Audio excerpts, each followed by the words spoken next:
Electoral बॉन्ड्समधून सर्वात जास्त रक्कम भारतीय जनता पक्षाने वटवली आहे, 6,060 कोटी रुपये.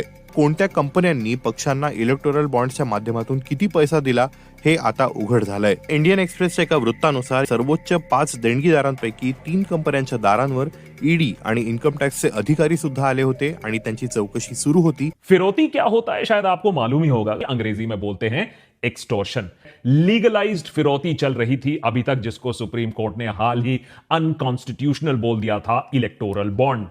टॉप 30 डोनर्स में पाया गया है, आधे क्लियर केसेस हैं out of top 30 donors in electoral bond कि उनके खिलाफ प्रोब एजेंसीज ने रेड किया था. नंबर 1 पायदान पर आते हैं future gaming and hotel services. Rupees 1368 crore rupees के इलेक्टोरल बॉन्ड्स खरीदे. क्यों? इसलिए क्योंकि इन्फोर्समेंट डायरेक्टरेट जो है, इन्होंने इनके प्रॉपर्टीज ही अटैच कर लिए. Number 2 Megha engineering and infrastructure limited, क्योंकि अक्टूबर 2019 से ही इनकम टैक्स डिपार्टमेंट इनके पीछे पड़ गई थी. रेड्स कैरी आउट किया था मल्टीपल ऑफिसेस पर.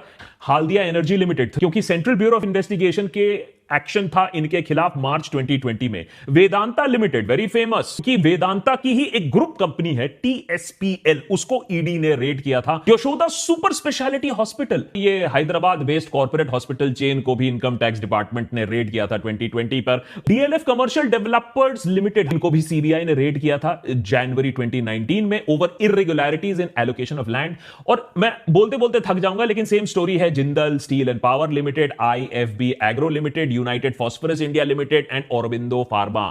और यही केस रिपीट होती है बार बार जो टॉप 30 डोनर्स में है. जब अरुण जेटली इलेक्टोरल बॉन्ड्स लाए थे तो कहा गया था कि ये एक मास्टर स्ट्रोक है, हमारी डेमोक्रेसी आगे जाएगी. हालत यह है कि आज इतने साल बाद पता चल रहा है कि जुए के पैसे और लॉटरी के पैसे से हमारी डेमोक्रेसी को फंड किया जा रहा है. It is much much more dirty. फिरौती, ओपन एंड शट फिरौती चल रही थी हमारे देश में. ये मोदी के जीवन का कमिटमेंट है. ये मेरे व्यक्तित्व का एक कमिटमेंट है कि मैं भ्रष्टाचार के खिलाफ लड़ाई लड़ता रहूंगा.